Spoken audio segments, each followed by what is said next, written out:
Imagine um lugar tão remoto que nem estradas chegam até ele. Um vale escondido entre montanhas geladas, envolto por florestas densas, rios violentos e uma névoa quase eterna. Um lugar onde o silêncio da natureza esconde segredos que o tempo se recusa a enterrar. Esse é o Vale Nahanni, localizado nos territórios do noroeste do Canadá, uma região selvagem e quase inexplorada, conhecida entre os povos indígenas Dene por séculos como uma terra poderosa e perigosa. Mas o que realmente chama a atenção nesse lugar não é apenas sua beleza isolada, mas sim a sua reputação macabra. Desde o início do século XX, dezenas de pessoas que se aventuraram por suas trilhas desapareceram misteriosamente. Algumas foram encontradas mortas, outras decapitadas, sim, sem cabeça. O mistério se tornou tão frequente que jornais da época começaram a se referir ao local como o Vale dos Homens Decapitados. Ninguém sabia ao certo o que estava acontecendo lá. Animais selvagens, assassinatos, tribos hostis ou algo ainda mais sombrio. Apesar disso, ou talvez por causa disso, o vale atraiu exploradores, aventureiros e sonhadores, homens dispostos a arriscar tudo por um vislumbre de ouro ou glória. Entre esses homens estavam dois irmãos, homens simples, determinados, movidos por uma única promessa, a de riqueza escondida nas profundezas daquela terra amaldiçoada. Eles entraram no vale em 1908. Nunca mais saíram. Mas essa não é apenas uma história de desaparecimento. É o início de um mistério real, documentado, que permanece sem solução até hoje. Para entender por que os irmãos MacLeod se arriscaram nesse território, precisamos voltar um pouco no tempo, para a febre do ouro que varria o norte do Canadá, no início do século XX. No final do século XIX e início do XX, o norte do Canadá fervilhava de esperança, medo e ganância. Com a descoberta de ouro no rio Klondike em 1896, milhares de homens largaram tudo: empregos, famílias, estabilidade, em busca de uma única promessa brilhante. Era o início da corrida do ouro do Yukon. Foram tempos brutais. O inverno cortava a pele como faca. Muitos morreram de fome, exaustão ou doenças. Mas o sonho do ouro era mais forte que o medo da morte. E logo surgiram boatos sobre novos filões escondidos ainda mais ao norte, em vales inexplorados, entre rios perigosos e montanhas eternamente cobertas de neve. Foi nesse cenário que o Vale Nahanni entrou no imaginário popular. Segundo rumores entre garimpeiros, tribos indígenas conheciam um rio quente, cercado por fontes termais, um lugar onde o ouro podia ser colhido diretamente nas margens, um verdadeiro Éden escondido, acessível apenas aos mais ousados. Muitos tentaram encontrar esse paraíso dourado, poucos retornaram. Os que voltavam falavam de gritos à noite, trilhas que desapareciam, bússolas enlouquecidas. Ainda assim, a lenda persistia. E foi essa lenda que chamou a atenção dos irmãos Willie e Frank MacLeod, dois homens do sul do Canadá, acostumados ao trabalho duro, mas encantados pela promessa de uma vida nova. Em 1908, eles decidiram tentar a sorte. Levavam suprimentos, barracas, armamentos, mapas rudimentares e, segundo consta, um conhecimento básico da região, graças a relatos de outros exploradores. Eles eram determinados, disciplinados e experientes. Antes de partir, contaram aos amigos que, se tivessem sucesso, voltariam antes do inverno, talvez até com pepitas de ouro nas mãos. E se tudo desse certo, voltariam ao sul como homens ricos. Eles jamais retornaram. Durante meses não se teve nenhuma notícia dos irmãos MacLeod, nenhuma carta, nenhum sinal de fumaça, nada. A floresta os engoliu completamente, mas em 1909, uma expedição enviada em sua busca encontrou algo que fez com que o nome do Vale Nahanni nunca mais fosse esquecido. O que foi descoberto naquela clareira isolada mudou tudo e deu início a um dos mistérios mais sombrios da história do Canadá. Willie e Frank MacLeod não eram aventureiros inconsequentes. Eram homens práticos, acostumados à dureza da vida no interior canadense. Tinham experiência com caça, pesca e navegação em rios perigosos. Quando decidiram partir rumo ao Vale Nahanni em busca de ouro, Não o fizeram por impulso. Planejaram cuidadosamente cada passo. No verão de 1908, os irmãos reuniram equipamentos básicos para a sobrevivência: mantimentos, roupas resistentes ao frio, armamentos, ferramentas de escavação e uma pequena embarcação. Não eram ricos, mas apostaram tudo o que tinham naquela viagem. Estavam determinados a encontrar a lendária mina de ouro escondida nas profundezas do vale. O ponto de partida foi a foz do rio Liard, de onde seguiram por via fluvial até adentrar os desfiladeiros do Nahanni. Os registros da época indicam que eles pretendiam estabelecer um acampamento às margens do South Nahanni River e explorar a região em busca de ouro. As cartas que deixaram com amigos sugeriam otimismo e excitação com a jornada. Então, o silêncio. Durante semanas e depois meses, não se teve mais qualquer sinal dos MacLeod. O inverno veio. Nenhuma carta, nenhuma tentativa de comunicação. Os amigos começaram a se preocupar. Alguns disseram que era normal, que o inverno poderia ter atrasado o retorno, mas outros sentiam que algo estava errado. Em 1909, a preocupação se transformou em ação. Uma equipe de busca, liderada por outro explorador chamado Albert Feile, foi enviada para procurar os irmãos. Seguindo as rotas prováveis, o grupo avançou por trilhas congeladas e rios traiçoeiros, enfrentando ventos cortantes e a solidão absoluta da floresta. Foi então que encontraram o acampamento. A barraca dos MacLeod ainda estava armada. Os equipamentos estavam no lugar: panelas, ferramentas, até provisões. Mas não havia sinal dos dois homens, até que, em uma clareira próxima,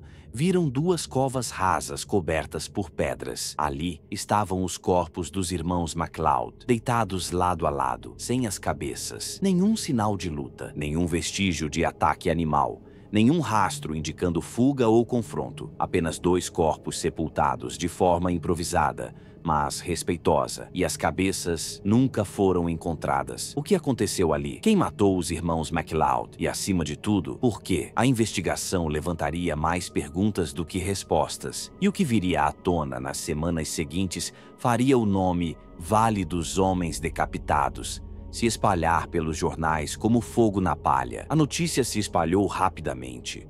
Os irmãos MacLeod estavam mortos, mas o que chocou tanto a equipe de resgate quanto os habitantes das cidades do sul não foi o fato de eles terem morrido. Isso, infelizmente, era comum nas explorações pelo norte selvagem. O que causou espanto foi como eles morreram: dois corpos deitados lado a lado em covas rasas, cobertos cuidadosamente com pedras, e nenhum sinal das cabeças. O acampamento parecia intacto, a barraca ainda estava montada, as ferramentas estavam no lugar, e até mesmo mantimentos permaneciam lacrados. Tudo indicava que os irmãos estavam bem organizados até o momento da morte. Não havia vestígios de luta, pegadas ao redor ou qualquer sinal de que haviam sido atacados dentro do acampamento. Para piorar, não havia evidência de saque. O pouco ouro que haviam encontrado ainda estava ali. Nenhuma peça de valor fora levada. Isso eliminava, à primeira vista, a possibilidade de roubo. A cena gerava mais perguntas do que respostas. Quem os matou? Como? E por que decapitá-los?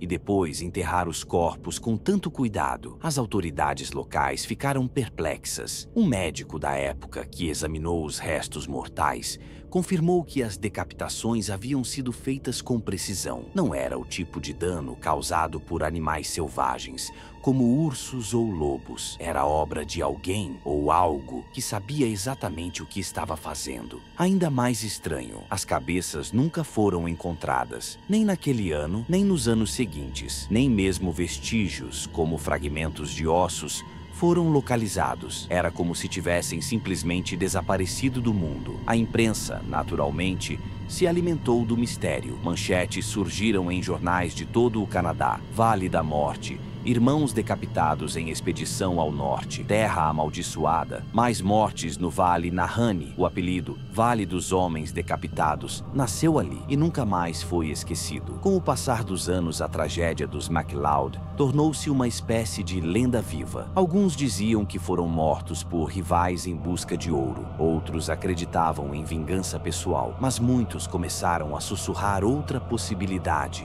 mais aterrorizante, que o próprio vale não queria ser perturbado. Para os povos indígenas da região, como os Dene, a explicação era clara. O vale estava amaldiçoado. Espíritos antigos protegiam seus segredos. E qualquer um que tentasse tirar algo dali, especialmente ouro, pagaria com a vida. Enquanto isso, novas teorias começaram a surgir. Algumas racionais, outras nem tanto. A morte dos MacLeod não foi um caso isolado. Ela foi apenas a primeira de muitas. O Vale Nahanni, como logo se descobriria, parecia colecionar vítimas, especialmente aquelas que ousavam ir longe demais. A morte dos irmãos MacLeod abalou a comunidade de exploradores e provocou uma onda de especulações por todo o Canadá. Era difícil aceitar que dois homens bem preparados tivessem morrido daquela forma, sem que houvesse qualquer explicação lógica. A polícia montada canadense investigou, mas não chegou a nenhuma conclusão definitiva. E assim começaram a surgir teorias, algumas realistas, outras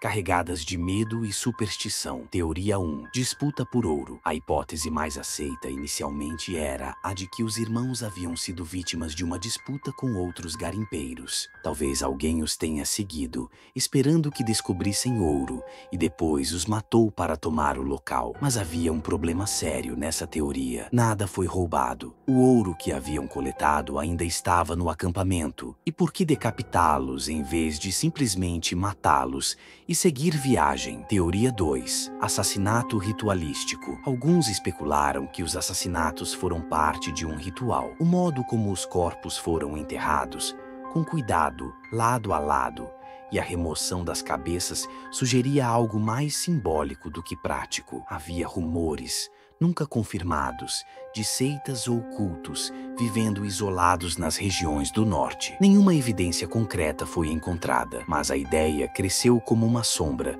nas mentes das pessoas. Teoria 3. O ermitão assassino. Outra teoria popular falava sobre um possível ermitão vivendo no interior do Vale Nahanni, um homem que teria enlouquecido após anos de solidão, matando qualquer um que invadisse seu território. Essa história ganhou força com o tempo, especialmente após outros corpos decapitados serem encontrados na região. Mas ninguém jamais viu esse suposto ermitão. Ele era tão invisível quanto os ventos do vale. Teoria 4. O vale está vivo. A mais assustadora e a mais difícil de descartar completamente era a de que o próprio vale estava vivo. Não no sentido literal, mas como um lugar com consciência. Uma entidade que reagia à presença humana. Essa ideia era reforçada pelas histórias dos povos indígenas locais que sempre evitaram aquela região. Eles acreditavam que o Vale Nahanni era sagrado e extremamente perigoso. Relatos falavam de gritos inexplicáveis à noite, luzes que flutuavam entre as árvores, sons de passos que seguiam os viajantes mesmo quando estavam sozinhos. Até as bússolas pareciam falhar ali. Muitos diziam que o vale simplesmente não queria ser explorado. Com o passar dos anos, os relatos se multiplicaram. Outros corpos seriam encontrados, outros desaparecimentos viriam, e em muitos desses casos, o padrão se repetia: decapitação, silêncio e nenhuma explicação. O caso dos irmãos MacLeod, ao invés de ser um evento isolado, parecia ser apenas o início de algo muito maior e mais sinistro. E o vale continuava esperando por sua próxima vítima. A morte dos irmãos MacLeod em 1908 foi apenas o começo. O Vale Nahanni, isolado e inóspito, continuaria a engolir exploradores, caçadores e aventureiros nas décadas seguintes, sempre deixando para trás um rastro de perguntas sem respostas. Em 1917, mais um corpo foi encontrado. O nome da vítima era Martin Jorgensen, um garimpeiro norueguês que havia se estabelecido em uma cabana próxima ao rio Flat. Ele havia escrito cartas animadas para amigos, relatando sinais de ouro e planos para ampliar sua escavação. Meses depois, sua cabana foi encontrada queimada até os alicerces. O corpo carbonizado de Jorgensen estava ali, e novamente, sem cabeça. A essa altura, os rumores já não podiam mais ser ignorados. Exploradores passaram a evitar o vale. Os jornais começaram a tratar o local como amaldiçoado. Mapas antigos da região chegaram a estampar alertas, com frases como território perigoso, entre por sua conta e risco. Em 1945, outro caso semelhante ganhou notoriedade. Um caçador experiente, John O'Brien, foi encontrado congelado próximo à entrada do vale. Seu corpo estava em posição de descanso, como se estivesse dormindo, mas completamente congelado. A morte parecia ter sido instantânea. Nenhum sinal de luta, nenhum ferimento, apenas a estranha sensação de que havia sido repentinamente paralisado no tempo. E havia ainda os que nunca foram encontrados. Estima-se que, entre 1908 e 1960, pelo menos 44 pessoas desapareceram na região do Vale Nahanni. Algumas eram caçadores de peles, outras garimpeiros. Houve também casos de militares e até cientistas. Muitos desapareceram sem deixar rastros. Nenhuma trilha, nenhuma mensagem, nenhum corpo. E quando corpos eram encontrados, a cena era quase sempre a mesma. Decapitações inexplicáveis, sepultamentos improvisados, pertences intactos e o eterno silêncio das montanhas ao redor. Esses casos criaram um padrão perturbador. Algo ou alguém parecia proteger o vale com violência. Mas o quê? Com o tempo, os relatos chamaram a atenção até de pesquisadores do governo. Havia rumores de que o exército canadense chegou a realizar expedições sigilosas na área durante a Guerra Fria, mas nada foi oficialmente confirmado. Enquanto isso, o mito do Vale dos Homens Decapitados continuava crescendo e o mistério se aprofundava, camada por camada, como as névoas espessas que nunca abandonavam aquele lugar. Muito antes da chegada dos garimpeiros e dos exploradores europeus, o Vale Nahanni já era evitado pelos povos indígenas locais, especialmente pelos Dene, que habitavam a região havia séculos. Para os Dene, o vale não era apenas perigoso, era sagrado. Eles o chamavam de Na-um-de-Ré, ou Terra dos Espíritos. Nenhum ancião recomendava atravessar seus limites. Eles acreditavam que ali residiam forças antigas, poderosas e protetoras, que não aceitavam a presença de forasteiros. Um dos mitos mais antigos falava de uma criatura chamada Naha, uma raça de guerreiros gigantes que habitavam as montanhas. Segundo a tradição oral, os Naha eram ferozes e misteriosos, e certa vez desapareceram completamente sem explicação, deixando para trás apenas cavernas e trilhas cobertas por neve. Dizia-se que os Naha haviam se tornado espíritos guardiões, encarregados de proteger o vale de qualquer um que ousasse profaná-lo. Aqueles que tentassem tirar suas riquezas seriam punidos de forma exemplar, e a decapitação era considerada uma forma ritualística de expulsar a alma do corpo, impedindo que o espírito voltasse. Outras lendas falavam de uma névoa viva que espreitava os viajantes, confundia seus sentidos e os conduzia à morte. Há também relatos de homens-pedra e de ruídos estranhos vindos das montanhas, como se o próprio vale estivesse sussurrando aos intrusos que se retirassem. Essas histórias, tidas por muitos como folclore, tornaram-se ainda mais inquietantes quando coincidiram com os relatos modernos. Gritos noturnos, desaparecimentos sem rastros, corpos decapitados. Seriam apenas coincidências? Ou os antigos sabiam algo que os exploradores ignoraram? Seja como for, uma coisa era certa: o Vale Nahanni nunca foi feito para ser conquistado. Hoje, mais de um século após a morte dos irmãos MacLeod, o Vale Nahanni permanece como um dos lugares mais enigmáticos e inexplorados do planeta. Desde 1976, a região foi transformada em Parque Nacional Nahanni, parte do Patrimônio Mundial da Unesco. Oficialmente é promovido como um paraíso natural de montanhas, rios e cavernas. Poucos visitantes têm autorização para entrar, e apenas com guias experientes. Mesmo assim, muitos relatam sensações estranhas ao cruzar o território. Bússolas que falham, vozes sussurradas pelo vento e um silêncio profundo que parece observar. Nenhum caso recente de decapitação foi registrado, mas os desaparecimentos ainda acontecem. Em 2005, 2 turistas alemães simplesmente sumiram durante uma excursão autorizada. Nunca foram encontrados. Equipamentos modernos como GPS e rádios muitas vezes param de funcionar dentro de certas áreas do vale. Cientistas afirmam que isso se deve a interferências naturais provocadas por campos magnéticos